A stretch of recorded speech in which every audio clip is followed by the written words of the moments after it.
साहित्य परम पूज्य गुरुदेव द्वारा रचित में क्या चमत्कार है, आज हम आपके सामने एक प्रत्यक्ष प्रमाण के रूप में दिखाने की कोशिश करेंगे। हमारे बीच बाबूजी उपस्थित हैं। बाबूजी, आप अपना परिचय बताएंगे। Giriraj Singh Rawat, advocate supreme court of India. Giriraj Singh Rawat, advocate supreme court of India. जी बाबूजी, आपके जीवन में एक बहुत बड़े परिवर्तन की बात आप बता रहे थे। क्या है वो चमत्कार जो आपके जीवन में मिला साहित्य और परम पूज्य गुरुदेव से जुड़ने? मैं जब 9th में पढ़ता था तो स्वामी दयानंद के द्वारा स्थापित गुरुकुल गजपुरी मेरे गांव से नज़दीक था।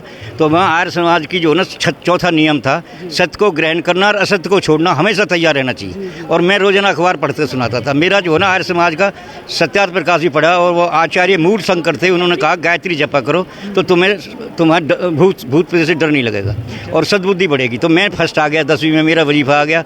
फिर मैंने खोजबीन करी, संघ का शाखा अटेंड करी, गोलवलकर जी का भी कैंप अटेंड करे 17 साल की उम्र में नांगलोई में।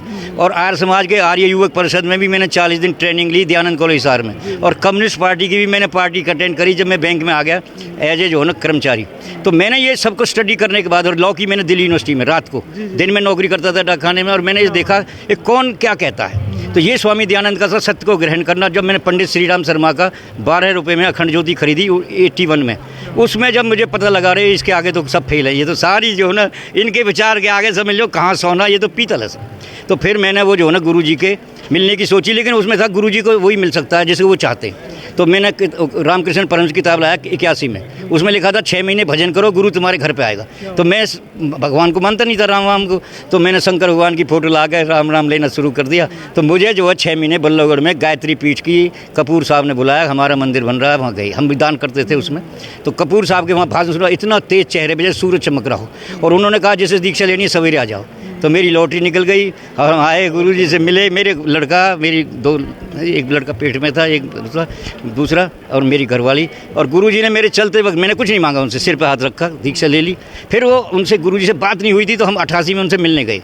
तो गुरुजी से हमने यही कहा, जी गुरुजी मैं तो ये समझ रहा था भगवान के नाम पे बहुत लूटपाट है, गॉड इज़ फ्रॉड, और ये कोई लोगों के लूटते हैं लोग भगवान के नाम पर। तो वो फिर उन्होंने बात करी, बेटा तू, मैं किताब दिखाई, अखंड ज्योति पत्रिका बांटता था, मैनेजर था अटेली मंडी में। तो पत्रिका देख के ना उन्होंने कहा बेटा मेरे विचारों को लोगों तक पहुंचाओ, मैं सब जगह नहीं जा सकता। कितने बच्चे हैं तेरे? मेरे 4 बच्चे हैं। मेरे बच्चों को बोले मैं पालूंगा तेरे बच्चे। और मैंने इतनी गारंटी कैसे दे सकता है एक आदमी दूसरे के बच्चों को पालने की, लेकिन सिद्ध कर दिया। मेरे बच्चे छोटे छोटे, एक तो IPL खेल गया, एक गवर्नमेंट में जो है ना संतोष ट्रॉफी खेल गया, वो भी नौकरी लगा। 4 बच्चे गवर्नमेंट नौकरी की। एक लड़की प्रज्ञा थी, PhD बन गई मैनेजमेंट से, PhD कर ली, वो भी जो है डॉक्टर बन गई। एक सरकार में डॉक्टरी सेलेक्ट हो गई। मतलब गुरुजी की कृपा मैंने देखी है। वो सुनो, ये साक्षात धरती का जो भाग बदलने की बात करते हैं ना विचारों के दम पे। फिर मैंने इनका साहित्य पढ़ा, तो लास्ट में हमने 89 में एक किताब लिखी थी, क्रांति धर्मी साहित्य। वो उन्होंने कहा था मेरे सारे साहित्य को छोड़ देना, मेरे चेले आगे क्या बताएंगे लोगों को मुझे पता नहीं है, लेकिन मैं फाइनल लिख के जा रहा हूँ। ये जो मेरा क्रांति धर्मी साहित्य है ना, ये मेरी आत्मा का अमृत है, निचोड़ है। इसको जो पढ़ेगा उसको मेरा पता लग जाएगा। उसमें साफ लिखा हुआ है धरती का भाग बदलेगा, भारत की जो ना आर्य संस्कृति, वेद, यज्ञ पिता, गायत्री माता, देव संस्कृति के निर्माता, ये सारी दुनिया को मानना ही पड़ेगा। दुनिया को इस पर रास्ता नहीं बचा। आजकल क्या है, लोभ लालची आदमी राजनीति पे संसार को दुख देना, और ये सारा संसार जो लड़ाई झगड़े और इतना बना हुआ है, ये दुनिया को नष्ट करने की शक्तियाँ हैं जो। तो ये ऐसी जगह है, पंडित श्री राम की विचारधारा। ये ऋषि थे और हिमालय से भेजा गया था इनको, और ये एक ही टाइम में 5 जगह बिलासपुर में भाषण दे रहे थे। टाइम नोट कर लो और जगह नोट कर लो। अभी 5 जगह, ग्वालियर में भी ये थे, कलकत्ता में भी थे, मतलब इतनी शक्ति पावरफुल जो ना स्वयं राम का अवतार मानते हैं। यूपी बिहार में तो इनको राम का ही अवतार मानते हैं, और मैं भी मानता हूँ कि ये इतनी शक्ति है। ये युग परिवर्तन होगा, आदमी बदलेगा, जमाना बदलेगा। आदमी की बुद्धि बहुत है, सद्बुद्धि नहीं है। सद्बुद्धि देती है गायत्री माता, और भगवान की कृपा से ऋषियों का देश है। इसकी जो ना प्राचीन संस्कृति है, हमने किसी देश को ना लूटा है ना देश पर कब्जा किया है। तो हमारा ये देश संस्कार यही दुनिया को शांति से जीना सिखाएगा, उज्जवल भविष्य बनेगा। 21वीं सदी का जो है ना, गुरुजी ने पहले कह दिया 21वीं सदी उज्जवल भविष्य है, और ये कैसा नहीं रहेगा।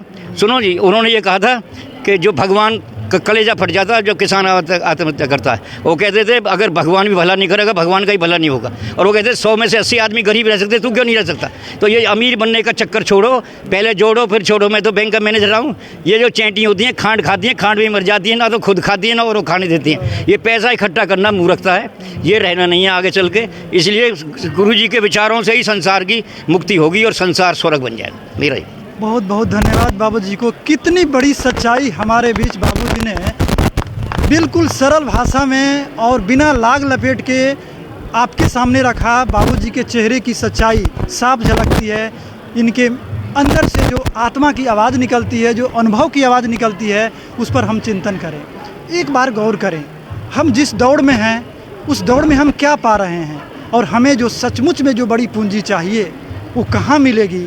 आप बाबूजी के बातों से प्रेरित हों, समझें, चिंतन करें और अपना कदम जरूर बढ़ाएं। एक बार अखिल विश्व गायत्री परिवार के बारे में आप चिंतन करें। बहुत बहुत धन्यवाद आप सभी का।